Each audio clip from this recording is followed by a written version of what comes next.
प्यारे बच्चों, आज का हमारा टॉपिक विद्युत क्षेत्र की तीव्रता तथा विद्युत विभव के बीच संबंध।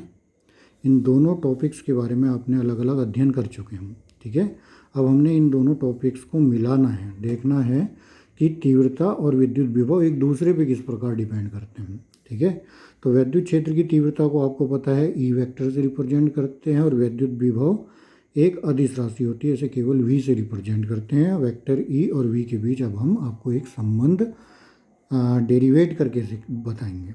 ठीक है, तो उस संबंध को बताने से पहले एक छोटी सी चीज़ आपको और समझनी पड़ेगी, और इस चीज़ को यदि आप समझ गए तो बार बार आगे फ्यूचर डेरिवेशंस में और न्यूमेरिकल्स में आपको कोई प्रॉब्लम नहीं आएगी। ठीक है, तो इसे समझिए क्या है। मान लो एक पॉइंट चार्ज है ये क्यू, और इस पॉइंट चार्ज से दूर मान लो 3 बिंदु मैंने मान लिया। एक बिंदु ये मान लिया जो कि इस क्यू चार्ज से 1 मीटर दूर है, इसका नाम पी दे दिया। फिर दूसरा बिंदु मान लिया, ये भी 1 मीटर दूर पे है इस पी से, और इसका जो नाम दे दिया क्यू दे दिया। और तीसरा इस क्यू से 1 मीटर की दूरी पे मान लिया और उसका नाम आर दे दिया।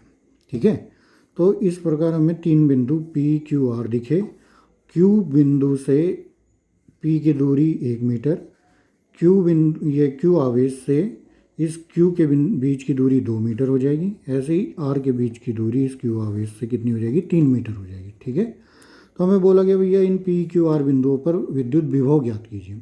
ठीक है, तो विद्युत विभव अगर आप ज्ञात करेंगे तो कैसे ज्ञात करेंगे। नॉर्मली फार्मूला आपने अभी इससे पहले डेरिवेट करा, V = 1/4πε0 Q/R होता है। आर का मतलब जिस बिंदु पर विभव देख रहे हैं पॉइंट चार्ज से उसके बीच की दूरी। तो यहाँ दूरी आपको ऑटोमेटिक 1 मीटर दिखाई दे रही है। ठीक है, यहाँ देखिए V = 1/4πε0 कितना हो गया, Q/Q, और पॉइंट चार्ज के बीच की दूरी कितनी है, 1 मीटर प्लस 1 मीटर 2 मीटर हो गया। ठीक है, यहाँ देखें तो कितना हो गया 1/4πε0 Q/ कितनी दूरी है, 1 1 1, मतलब तीनों 1 1 मीटर जोड़ के कितना आ जाएगा, 3 मीटर। ठीक है, तो इस प्रकार हमने तीनों पी क्यू आर बिंदु पर विभव ज्ञात कर लिए। अब जब ये विभव ज्ञात हुए, इन्हें जरा आप ध्यानपूर्वक देखें तो V = इसकी वैल्यू कितनी हो जाएगी, Q/4πε0। इसकी वैल्यू को हम इस प्रकार लिख सकते हैं 1/2, अरे क्यू आवेश के कारण स्मॉल क्यू रहेगा, तो Q/4πε0, और V = 1/3 Q/4πε0। ठीक है, यदि इन तीनों को आप ध्यानपूर्वक देखो तो ये वैल्यू है Q/4πε0, जबकि इससे अगली 1 मीटर वाली जो वैल्यू आई वो इसकी आधी रह गई, हाफ Q/4πε0। फिर उससे अगली 1 मीटर वाली जो वैल्यू है वो 1/3 रह गई, Q/1/3 Q/4πε0। तो इस चीज़ से आप क्या समझें कि जैसे जैसे हम चार्ज से दूर जा रहे हैं विद्युत विभव के मान में धीरे धीरे कमी आ रही है। ठीक है, और वह कमी आगे बढ़ती जा रही है। ठीक है, तो ये आपने ध्यान रखना है कि अगर आपको किसी विद्युत क्षेत्र में 2 पॉइंट मिलते हैं तो एक पॉइंट का विभव यदि V है तो अगला पॉइंट का विभव ऑब्वियसली इससे कम होगा। ठीक है, चाहे वो पॉइंट में ही कम है लेकिन बहुत इससे कम होगा। ठीक है, तो ये V है तो इसकी जो वैल्यू अगले पॉइंट की होगी वो V - ΔV होगी, मतलब उसमें थोड़े से विद्युत विभव में कमी होगी। ठीक है, चाहे कितनी भी हो लेकिन हमेशा कमी रहेगी जैसे जैसे हम आगे की ओर बढ़ते हैं। इतना समझ गए होंगे। ठीक है, ये चीज़ जो आप समझ गए इसका आगे बहुत इंपॉर्टेंट रोल है। अभी हम इससे संबंधित डेरिवेशन करेंगे, न्यूमेरिकल करेंगे, तो उसमें इसको बार बार ये चीज़ ही हमें देखने को मिलेगी कि जैसे हम आवेश से आगे गए तो विद्युत विभव के मान में कमी होगी, इसके विद्युत विभव ज़्यादा होगा, इसका विद्युत विभव कम हो, और हमेशा बड़े में से छोटे को माइनस करेंगे तो विभवांतर ज्ञात हो जाएगा। ठीक है, तो ये चीज़ हमें देखनी है। अब हम विद्युत क्षेत्र की तीव्रता और विभव के बीच में जो संबंध डेरिवेट करना चाह रहे थे, अब हम उसकी तरफ ध्यानपूर्वक देखेंगे। देखिए क्या है, सपोज आपका ये एक विद्युत बल रेखाएं हैं जो कि विद्युत क्षेत्र को रिप्रेजेंट करती हैं। विद्युत बल रेखाएं जब आपकी समांतर होती हैं तो उसका सीधा मतलब होता है कि यहाँ पर क्या है, एक समान विद्युत क्षेत्र है, एक समान विद्युत क्षेत्र है और मान लीजिए उसका परिमाण E हो गया।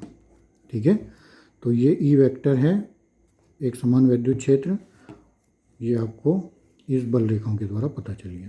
ठीक, अब इस विद्युत क्षेत्र में हमने 2 पॉइंट मान लिए, एक पॉइंट मान लिया B बिंदु, एक पॉइंट मान लिया A बिंदु। और जैसे हमने पिछले वीडियोस में भी देखा था कि इस B बिंदु पर एक क्या रख दिया, एक धन परीक्षण आवेश Q0 रख दिया। ठीक है, ये Q0 आवेश को अब हम कहाँ लाए, B से A बिंदु तक लाए। ठीक है, पहले विद्युत क्षेत्र माना, विद्युत क्षेत्र में 2 पॉइंट मान लिए, एक पॉइंट A एक पॉइंट B।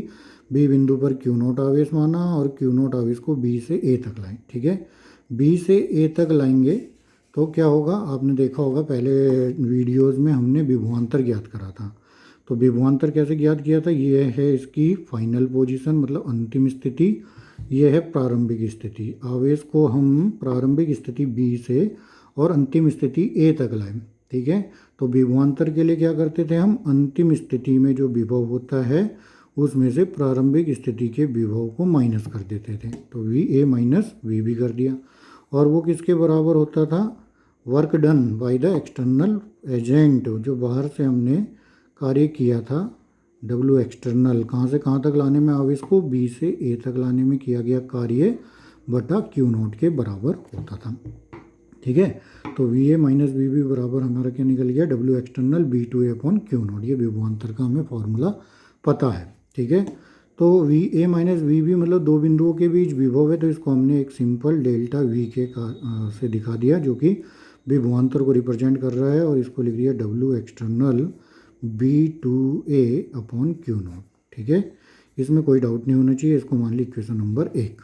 ठीक है, अब देखो हमें डेल्टा V तो प्राप्त हो गया, डेल्टा V का मान ही हो गया। अब हमें विद्युत क्षेत्र की तीव्रता भी कहीं ना कहीं किसी प्रकार से इसमें इंट्रोड्यूस करनी है। ठीक है, तो कैसे लाएंगे, हम ये वर्क डन निकालते हैं, कार्य निकालते हैं, कार्य निकाल देंगे तो कार्य से ही इसमें विद्युत क्षेत्र की तीव्रता भी इंट्रोड्यूस हो जाएगी। ठीक है, अब देखिए कार्य कैसे निकालेंगे, आपको पता है W एक्सटर्नल, यदि आप B से A तक देखें तो कार्य बराबर आपको पता है बल गुणा विस्थापन होता है, 11वीं क्लास में आपने पढ़ा है। और उसके बारे में आपने ये भी पढ़ा था कि F और dx का जब हम डॉट प्रोडक्ट करते हैं बल और किसका, विस्थापन का, तो तब हमें कार्य प्राप्त होता है। तो वेक्टर F एक्सटर्नल डॉट क्या हो गया, dx वेक्टर, ये हमें प्राप्त हुआ, कार्य बराबर F डॉट dx, ये आप पहले पढ़ चुके हैं। तो इस फॉर्मूले का यूज करते हुए अब हम कार्य ज्ञात करेंगे। ठीक है, तो अभी देखिए आप ज़रा इसमें ध्यानपूर्वक समझिए, dx तो आपका विस्थापन हो गया, विस्थापन आपने देखा B से A तक हुआ,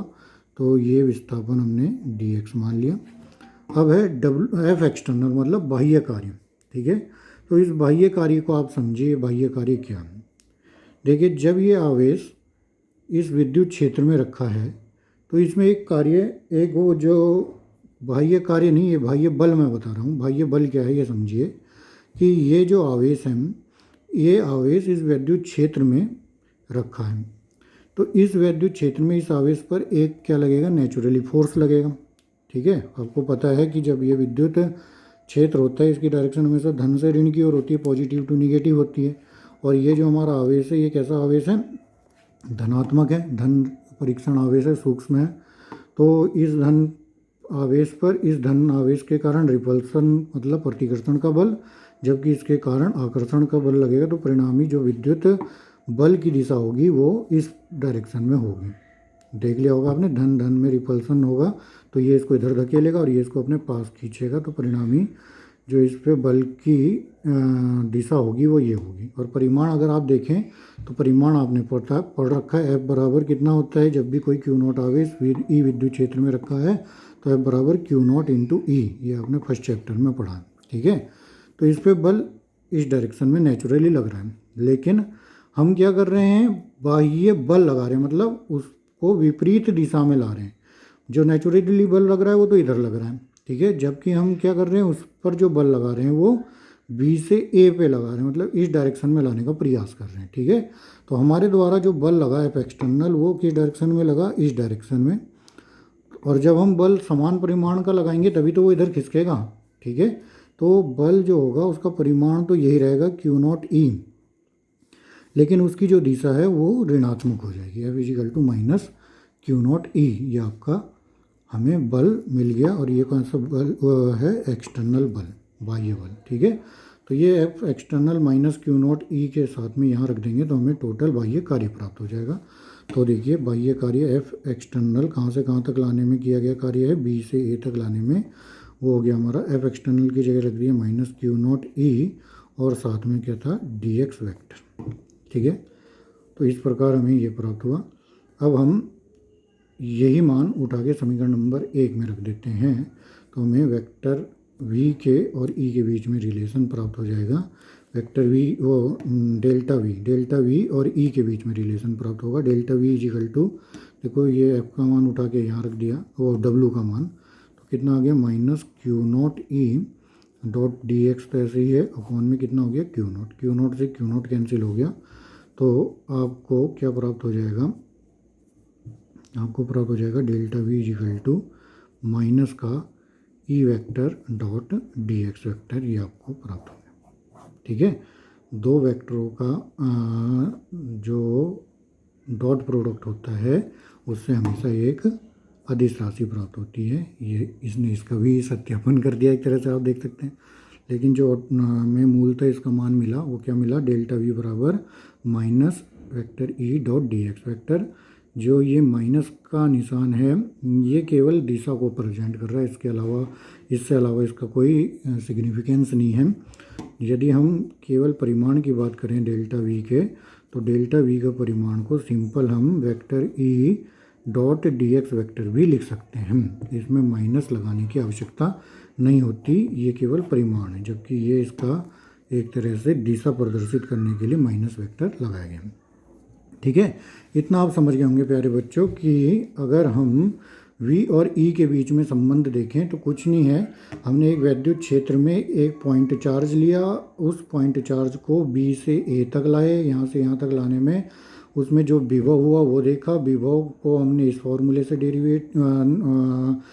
देखा, और जब हमने विभव निकाला तो हमें वर्क डन की प्राप्ति हुई। तो वर्क डन को निकालने के लिए हमने अलग अलग मेथड से कार्य और ये बल और इसकी विस्थापन की मल्टीप्लाई करके वर्क डन निकाला, और उस वर्क डन को समीकरण 1 में रख के हमने डेल्टा वी और ई के बीच में ये रिलेशन प्राप्त हो गया। इसे आपने हमेशा याद रखना है, आगे अभी न्यूमेरिकल में भी इसका बार बार यूज होगा। ठीक है, न्यूमेरिकल में हम किसका यूज करते हैं, इसका हम केवल किसका यूज देखेंगे, परिमाण देखेंगे कि हमारा परिमाण कितना आता है, विभवांतर कितना आता है दो बिंदुओं के बीच में। क्योंकि हमें ये पता है कि भैया हम जैसे जैसे पॉइंट 4 से आगे बढ़ेंगे तो विभव में कमी होती रहेगी, इसका विभव ज़्यादा, इसका और कम, इसका और कम, तो केवल विभवांतर यदि हमें ज्ञात हो गया तो हम विभव भी ऑटोमेटिक ज्ञात कर सकते हैं। ठीक है, तो इसी का ही हम ज़्यादा यूज करते हैं। ठीक, तो अभी एक न्यूमेरिकल आप देखिए ये न्यूमेरिकल है आपके सामने। इस न्यूमेरिकल को देखकर आपको ने जो पीछे डेरिवेशन किया है, इस डेरिवेशन को भी आप बहुत अच्छी प्रकार से समझ लेंगे। तो देखिए न्यूमेरिकल में क्या है, ये आपका विद्युत क्षेत्र दिया हुआ है जिस डायरेक्शन में मैंने ये बल रेखाएं बताई हैं। इस विद्युत क्षेत्र में ये एक स्क्वायर मतलब वर्ग रखा हुआ है, और वर्ग की प्रत्येक भुजा 1 मीटर आपको दिख रही है, और ये जो विद्युत क्षेत्र हमने बाहर से सुपर इम्पोज किया है उसका परिमाण 20 वोल्ट पर मीटर दिया है। ठीक है, आप कहेंगे जी विद्युत क्षेत्र का मात्रक तो न्यूटन पर कूलम्ब होता है, आपने वोल्ट पर मीटर कैसे लिख दिया। तो एक नया मात्रक भी अब आप विद्युत क्षेत्र का अपने दिमाग में बिठा सकते हैं कि विद्युत क्षेत्र का जो मात्रक होता है वो वोल्ट पर मीटर भी होता है। कैसे बोले, तो देखो इसी डेरिवेशन से जो हमने अभी किया उसमें देखो E is equal to delta V और डी एक्स, इनसे अगर रिलेशन निकालें E और V के बीच में, तो डेल्टा वी मतलब विभवांतर का मात्रक वोल्ट होता है, और डी एक्स जो है मीटर है, तो वोल्ट पर मीटर भी विद्युत क्षेत्र की तीव्रता का मात्रक होता है। ठीक है, तो चलो वो याद रखना है। अभी देखो मेन चीज़ हमें क्या करनी है, ये A B C D ये 4 पॉइंट इस वर्ग के दिए हुए हैं, और हमें बोला गया है कि भैया विभवांतर ज्ञात करो। एक तो V B minus V A, V B और वी ए के बीच में विभवांतर ज्ञात करो, फिर V A minus V D, V A minus V D ज्ञात करो, फिर V C minus V D minus V C ज्ञात करो और V C minus V A, मतलब ये चार चीज़ें हमने ज्ञात करनी है। ठीक है, तो जैसे कि मैंने अभी आपको थोड़ी देर पहले बताया, हम विभवांतर ज्ञात करेंगे, जरूर ज्ञात करेंगे, और उसके लिए हमको फॉर्मूला भी पता है। ठीक है, फॉर्मूला क्या है? अभी आपने देखा कि डेल्टा वी जो होता है वो होता है ई dot D X vector, vector E dot D X vector के बराबर होता है। ठीक है, इसका परिमाण यदि हम देखें तो वो ये रहता है, और अगर इसके पूरे उसकी बात करें तो वो डेल्टा वी बराबर होता है माइनस ई डॉट डी एक्स वैक्टर। ठीक है, तो हम अधिकतर इसी का यूज करेंगे। क्यों यूज करते हैं इसका? क्योंकि हम केवल दो बिंदुओं के बीच विभवांतर ज्ञात कर लेंगे। और देखो इस चित्र से आपको साफ पता चल रहा है कि ए की वैल्यू बी से बड़ी होनी चाहिए। होगी कि नहीं होगी? कि जो मैंने आपको बताया कि जैसे जैसे हम आगे बढ़ेंगे वैसे वैसे विभव के मान में धीरे धीरे कमी आएगी। ठीक है, तो ए की वैल्यू ऑटोमेटिकली बी की वैल्यू से ज़्यादा होगी। तो अगर हमको परिमाण पता चल गया तो हम V A minus V B आसानी से ज्ञात कर लेंगे। ठीक है, तो देखिए अभी हम delta V is equal to vector E dot D X के माध्यम से इसको सॉल्व करते हैं। ठीक है, तो सबसे पहले ए और बी बिंदुओं के बीच में देखिए, अगर हम इन दोनों के बीच में विभवांतर निकालें, पहला केस, तो वही है delta V is equal to vector E dot D X vector. Vector E की दिशा आपको दिख रही है, ये दिशा है, और डी एक्स विस्थापन है, तो ए से बी चल रहा है, तो ये वाला विस्थापन, दोनों की दिशा सेम है ए से बी में। तो कितना हो गया? ई डी एक्स कॉस जीरो। इनके वैल्यू कितनी हो गई? Cos zero. कॉस जीरो की वैल्यू आपको पता है 1 होती है, तो ये जो मान आ गया आपका ई डी एक्स आ गया। ई का मान आपको दिया हुआ है कितना? 20। डी एक्स का मान कितना है? देखो ये 1 मीटर की दूरी है, तो 1, तो टोटल डेल्टा वी कितना आ गया? 20 वोल्ट। ठीक है, मतलब ए और बी बिंदुओं के बीच में विभवांतर हमें पता चल गया, 20 वोल्ट आया। जबकि हमें क्या दिया हुआ है, क्या पता है कि भैया ए का वैल्यू बी से ज़्यादा होगी, तो जो ये विभवांतर हमारा 20 वोल्ट निकल के आया, क्या पता है आपको? V A is always greater than V B. तो जो हमारा वैल्यू आई V A minus V B, वो आई हमारी 20 वोल्ट। समझ गए? क्योंकि हम हमेशा बड़े में से छोटे को घटाएंगे। तो जब V A minus V B 20 volt आई, हमें पूछा गया था V B minus V A कितना होगा, तो ऑब्वियसली माइनस 20 वोल्ट होगा। तो V B minus V A की वैल्यू आप सिंपल लिख सकते हैं 20 वोल्ट। अब आप समझ गए होंगे कि किस प्रकार हमने इसको ज्ञात करा। ठीक है, हमने पहले विभवांतर निकाल दिया।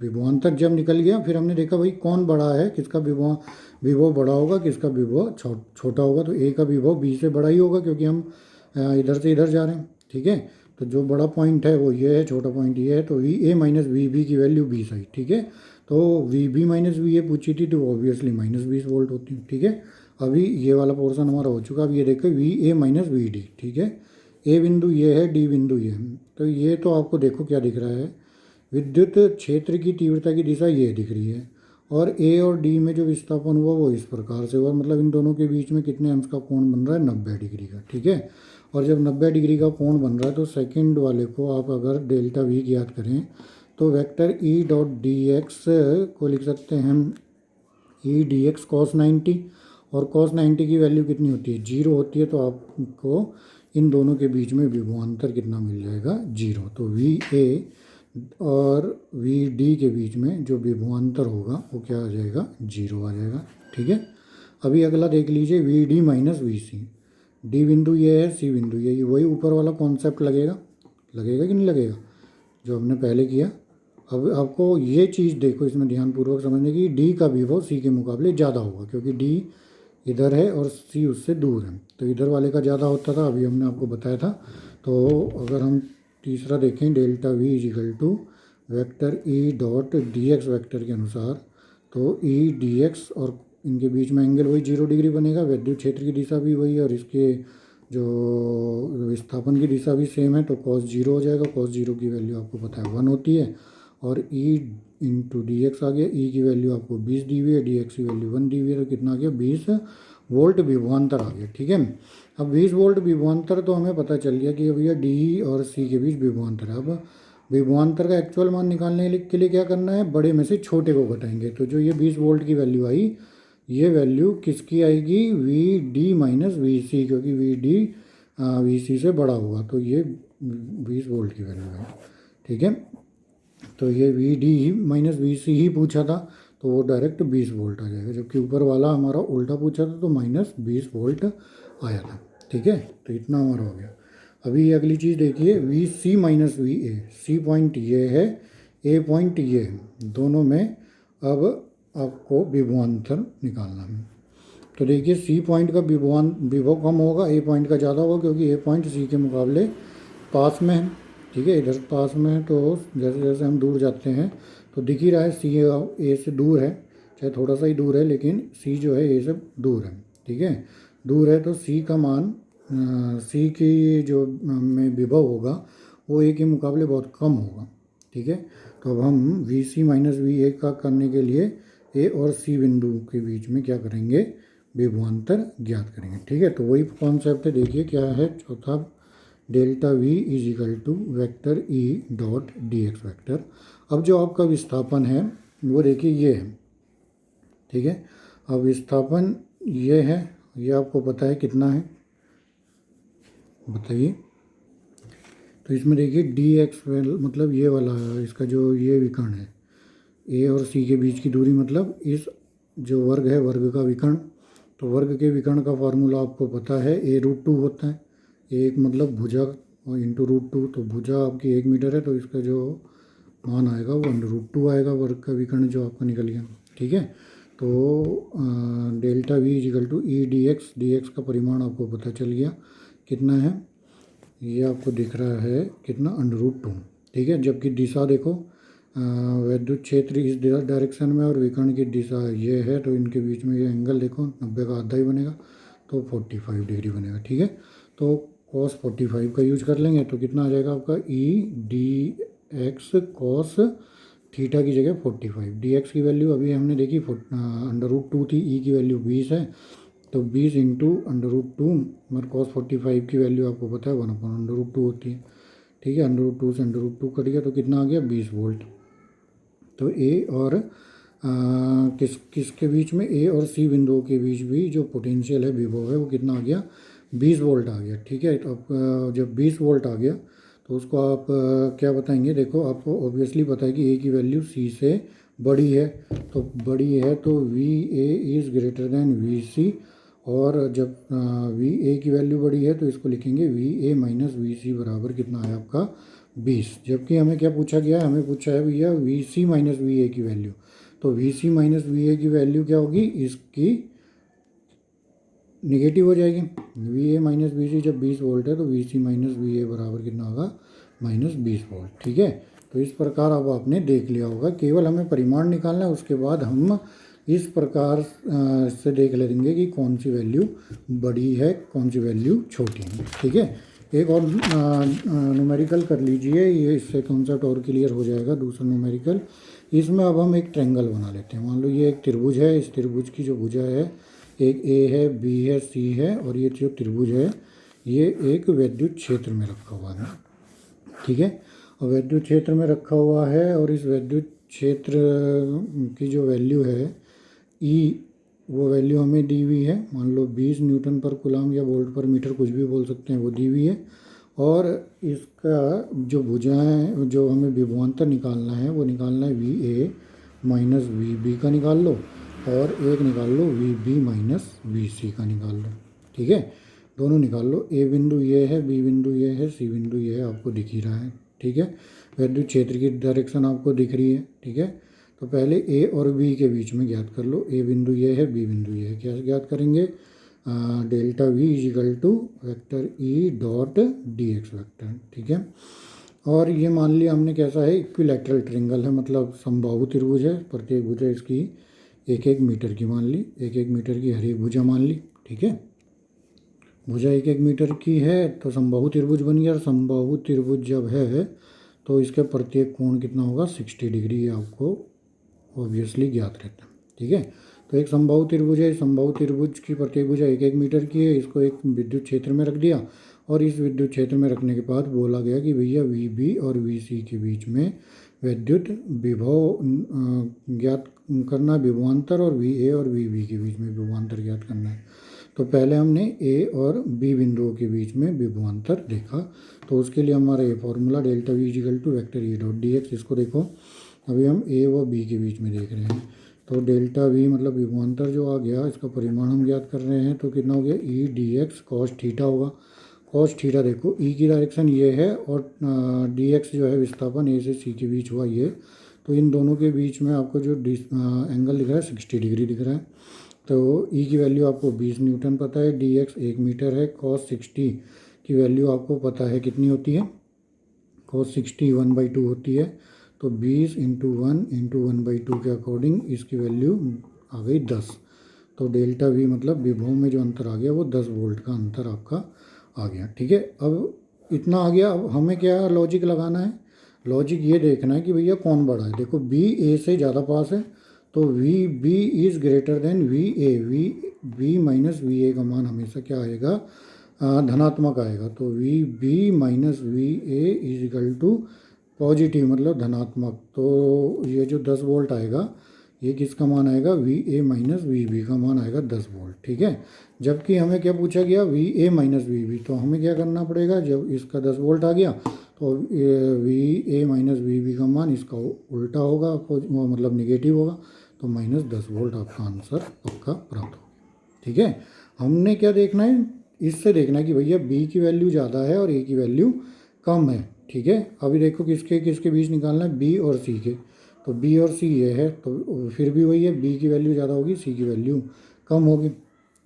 तो वही सेकंड पॉइंट कर लो, बी से सी में अब हम देख रहे हैं, तो वही निकालना है, delta V is equal to E dot D x vector. ठीक है, ई की वैल्यू आपको पहले चलो एंगल देख लो इन दोनों के बीच में, एंगल क्या है, देखो वही सेम डायरेक्शन बी से सी में आपका विस्थापन हो रहा है, विस्थापन भी उसी दिशा में, विद्युत क्षेत्र भी उसी दिशा में, एंगल 0 हो गया। ठीक है, तो इसको क्या लिख दिया, ई डी एक्स कॉस 0। ई की वैल्यू आपको पता है 20 वोल्ट दी हुई है, डी एक्स मतलब बी और सी के बीच की दूरी 1 मीटर हो जाएगी, तो ये 1 हो गया। कॉस 0 की वैल्यू कितनी होती है आपकी, जी कॉस 0 की वैल्यू 1 होती है, तो कितना आ गया 20। तो जो हमारा डेल्टा वी आया बी और सी के बीच में वो 20 वोल्ट आ गया। अब फिर वही चीज़ देखनी है, क्या देखना है कि बी का मान सी से बड़ा होगा, तो ये जो 20 वोल्ट आया ये किसकी वैल्यू आई, V B minus V C की वैल्यू आई 20 वोल्ट। और हमें क्या पूछी गई थी, हमें वही पूछी गई थी वी बी माइनस वी सी, तो डायरेक्ट इसकी वैल्यू 20 वोल्ट आपकी प्राप्त हो जाएगी। तो इस प्रकार ये आप बहुत आसानी से अच्छी तरह से समझ गए होंगे, ये न्यूमेरिकल डेरिवेशन है। इस प्रकार से चलो एक सवाल और कर लेते हैं, बहुत आसान सवाल तीसरा है। अब प्लेट मान ली हमने भैया, एक प्लेट ये एक प्लेट ये, इस प्लेट के दोनों प्लेटों के बीच में विद्युत क्षेत्र लग रहा है। ठीक है, विद्युत क्षेत्र जो ई है उसकी वैल्यू मान लो 10 न्यूटन पर कूलम दे दी गई है। ठीक है, और क्या दे दिया गया है, साथ में दे दिया गया भैया इनके बीच की डिस्टेंस जो है वो 2 मीटर दे दी। और एक ये प्लेट है ए प्लेट पे जो विभव है वी ए वो 20 वोल्ट दे दिया, जबकि बोला गया है भैया बी बिंदु है, बी प्लेट है, तो इसका विभव वी बी ज्ञात करो। ठीक है, तो विभव ज्ञात करने के लिए मैंने आपको प्रोसीजर बता दिया, क्या है, पहले दोनों के बीच में विभवांतर निकाल दो और फिर बड़े में से छोटे को घटा देंगे। ठीक है, तो विभवांतर का फॉर्मूला वही है, आपने अभी देखा, डेल्टा वी इजिकल टू कितना है, vector E dot D x vector. D x की डायरेक्शन भी वही है, विद्युत क्षेत्र की दिशा भी वही है, दोनों के बीच में एंगल 0 डिग्री का बन रहा है, तो ई एक्स कॉस 0। ई की वैल्यू आपको दी गई है कितनी, 10 न्यूटन पर कूलम दी हुई है, तो ये 10 लिख दिया, दोनों के बीच की वैल्यू 2 दी हुई है, और कॉस 0 की वैल्यू 1 होती है। ठीक है, तो आंसर आपका निकल के आ गया 20 वोल्ट। ठीक है, अब विभवांतर निकल के आ गया, अब हमने देखना भैया ए प्लेट पहले बी प्लेट बाद में है, तो ए प्लेट का विभव ज़्यादा होगा, तो ये जो 20 वोल्ट निकल के आया वो किसका मान आया, V A minus V B का। क्यों, क्योंकि ए की वैल्यू ए पास में है, बी दूर है, तो V A minus V B कितना आ गया, 20 वोल्ट आ गया। ठीक है, अब हमें कितना बोला गया है कि भैया वी बी का मान ज्ञात करो, जबकि वी ए हमें पहले से दिया हुआ था कितना, 20 वोल्ट दिया हुआ था, तो वी ए का मान मैंने यहाँ 20 वोल्ट रख दिया, वी बी ऐसे ही है और 20 ही हो गया। तो जब इसे सॉल्व करा तो माइनस वी बी ऐसे ही हो गया, 20 ये 20 यहाँ जाके माइनस का हो जाएगा, 20 माइनस 20 0 हो जाएगा, तो minus V B is equal to 0, V बराबर कितना हो गया 0। इसका मतलब जो हमारी बी प्लेट है इस पर विभव का मान कितना हो गया 0 वोल्ट। समझ गए होंगे। कुछ नहीं करना, केवल हमें परिमाण निकालना है। अगर परिमाण हमने निकाल दिया तो डायरेक्शन में अपने अनुसार देखेंगे कि जैसे जैसे हम दूर जाएंगे विभव के मान में कमी आएगी। ठीक है, तो ये हमारा आज का टॉपिक है। इसे आप सावधानीपूर्वक पढ़ें, समझें और इसको नोट करते रहें। नोट्स मैं साथ में भेज रहा हूँ, उसको कृपया अपनी फेयर कॉपी में नोट करते रहें। साथ में जो मैंने न्यूमेरिकल दिए हुए हैं आपको, उन्हें भी ध्यानपूर्वक करते रहें। कोई समस्या आने पर मुझे पूछते रहें। धन्यवाद।